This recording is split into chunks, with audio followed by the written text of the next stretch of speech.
Thank you very much, Patrick. Thank you. Thank you very, very much. Thank you. Thank you. Thank you very much, and it is a very familiar place for me to be on a Saturday morning at the Waldorf. I did it for 8 years as mayor so many times, greeting so many organizations and groups and people who come to New York City for political reasons, business reasons, social reasons, cultural reasons. This is a great room. It has a great history. Patrick has outlined some of it. You just look at the pictures on the walls when you come in here and you see President Kennedy and President Roosevelt, and I remember meeting here with President Reagan and President Clinton, and this is a very historic place that you're in. Excuse me if I say you're in the capital of the world. New York City, to me, has always been the capital of the world. And this is the 33rd anniversary of the Iranian Revolution, which makes it a day for reflection on all the horrors that have come about because of the mistakes that were made in policy and in so many other ways. And, you know, as Patrick indicated, that's a very academic way to say it.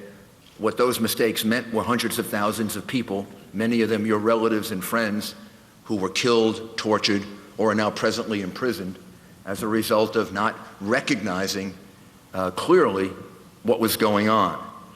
And this city is an appropriate place to be because this city has twice been the victim of Islamic extremist terrorism. World Trade Center, of course, was the dramatic and most horrible occasion. But 1993, the same place was attacked by Islamic extremist terrorists in an attack that was planned by Islamic extremists in Union City, New Jersey, which is just right across the river. And with me are many, many distinguished colleagues who are going to say many different points about that. But two of them are colleagues that I work with very closely in the Justice Department and in law practice, the Attorney General, former Attorney General Michael Mukasey, and of course Louis Freeh, who was a federal judge and also director of the FBI and has deep knowledge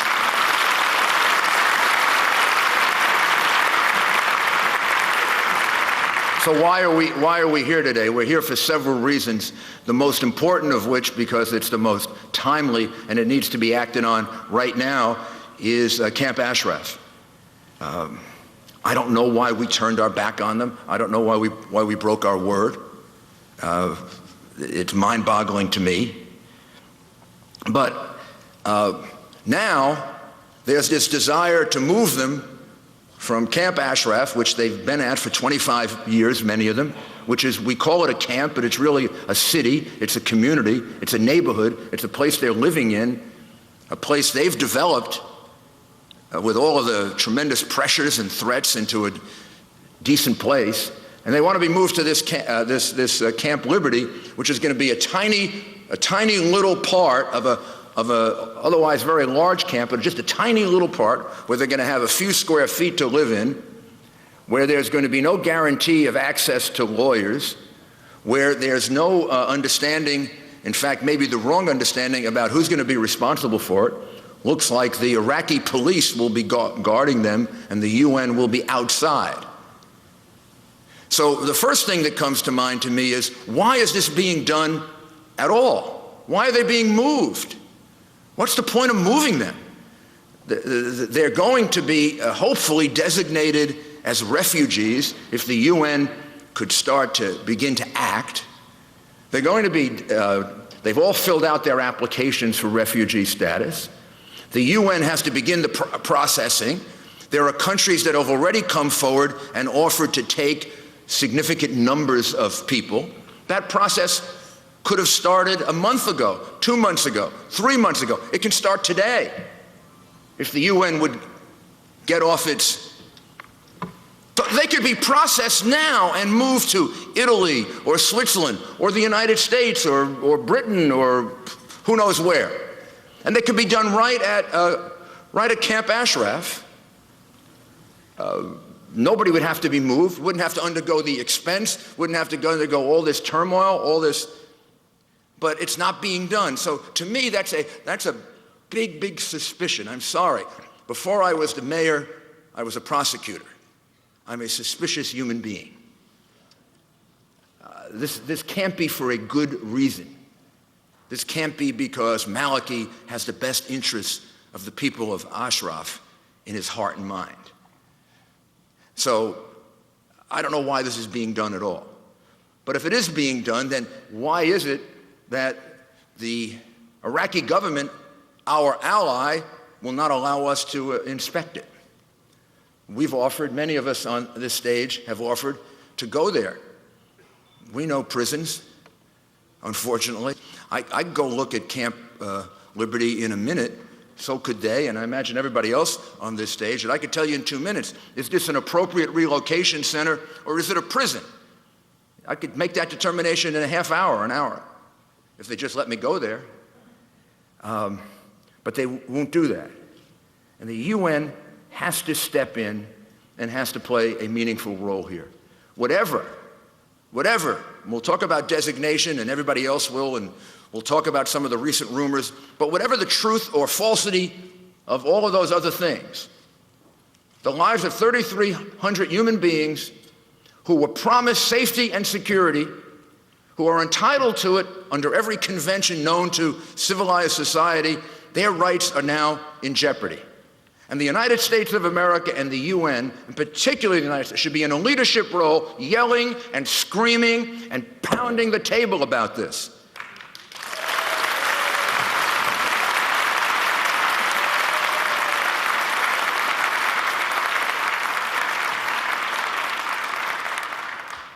Of course, we have to look at the bigger picture, too. They would like to see the overthrow of the Ayatollah and of Ahmadinejad. Okay.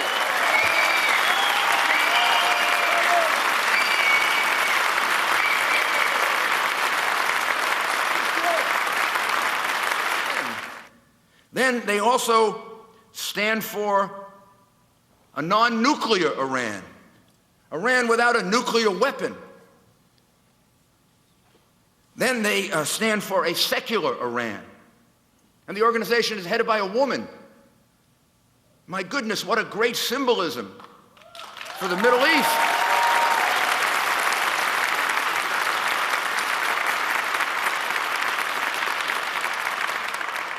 And if I need any further persuasion, the United Kingdom and the European Union have lifted the designation of this group as a terrorist group as either being incorrect or no longer correct. So we're left with only one other country now that agrees with us: Iran. Hey, something wrong with this picture, isn't there? And I guess there are different reasons, but I'm going to tell you what I think my reason is. I believe that the president and this administration still believe they can talk to Iran. I believe they still harbor the very dangerous illusion that people used to harbor in the build-up to the Second World War, that you can talk to these people, you can charm them, you can negotiate with them, you can be reasonable with them. Some people find it impossible to realize that you can't project onto other people the way you look at the world and the way you were brought up and the values that you have. Mr. President, I would no longer write any more letters to the Ayatollah. I can't imagine how ridiculous it must be to the people in Iran when they get a Dear Ayatollah letter from you. What a joke.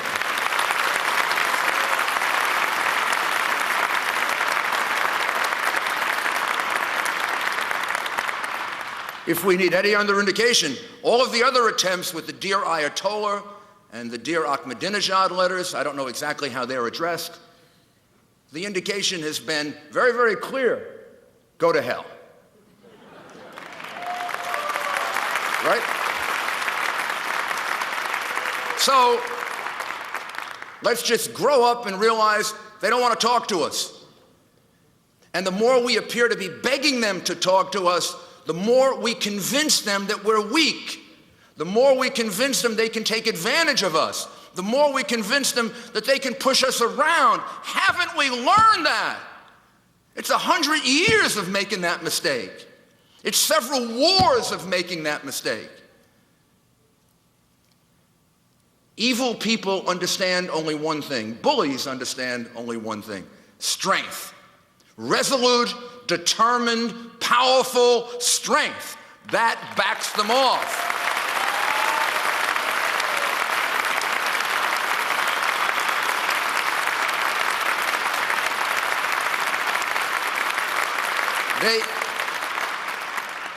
Ahmadinejad in particular, but the Ayatollah as well, have told us they want to destroy Israel. They threaten to block the Gulf of Hormuz. They have participated in killing many Americans, including during the war in Iraq. They are by far, without any doubt and without any contradiction, the biggest state sponsor of Islamic extremist terrorism in the world that has accomplished the killing of Americans and many other people and put us under threat right now. Let's take them at their word.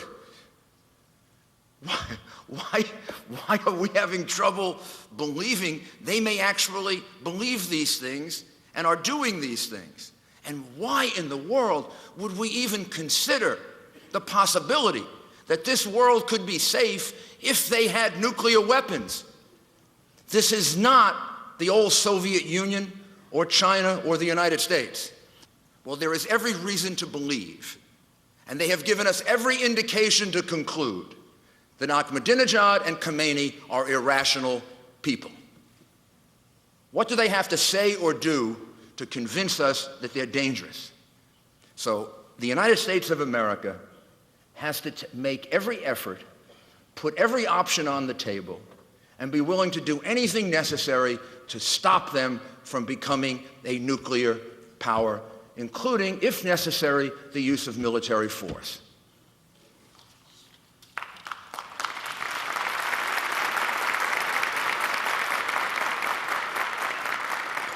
There is a leak that is all around the place that MEK assisted the Israeli government in assassinating one or two of the nuclear scientists in Iran. The MEK has unequivocally denied this. The leak is based on a report from a flunky of the Ayatollah, a complete liar and criminal.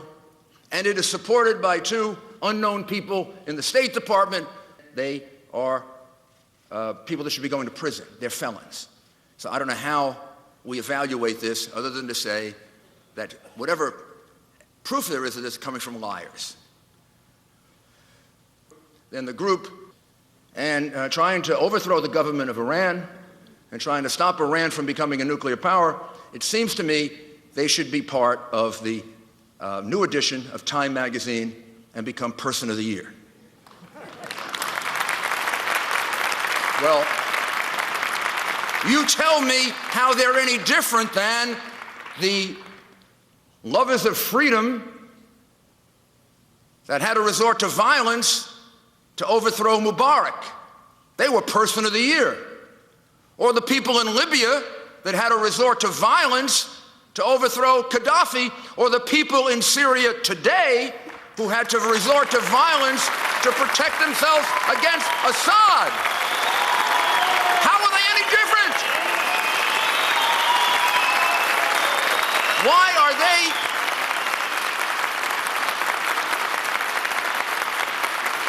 if there are people in Iran trying to overthrow the regime in Iran, why don't they fall in the same category as these other people? And by the way, Iran is much more dangerous than Mubarak, Ahmadinejad, or Assad.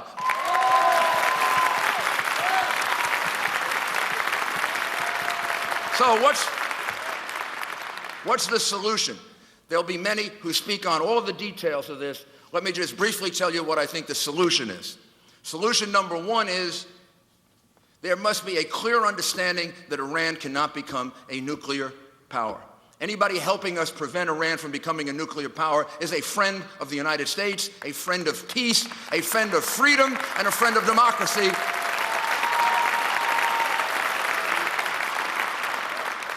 However,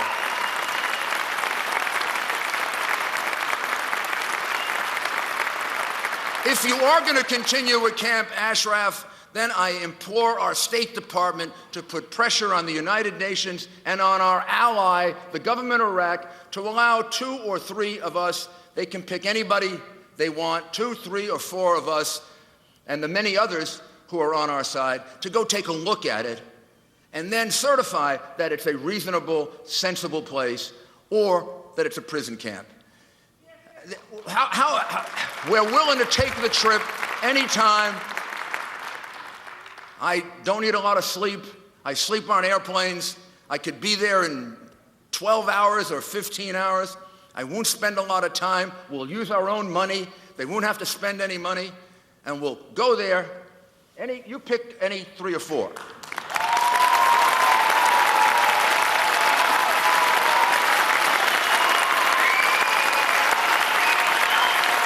And finally, unfortunately, at the core of all of this, that gives some support and creates tremendous confusion, is the continued designation. Why is the State Department waiting so long? What is it, 2 years now that they've been delaying in making this decision? This is not a terrorist group. These are terrorism experts. I know another 50 just like them who have been at these meetings and these groups. They know terrorism. These people know terrorism when they see it. This group is not a terrorist group. Lift the designation and let's have our country on the right side. Thank you very much.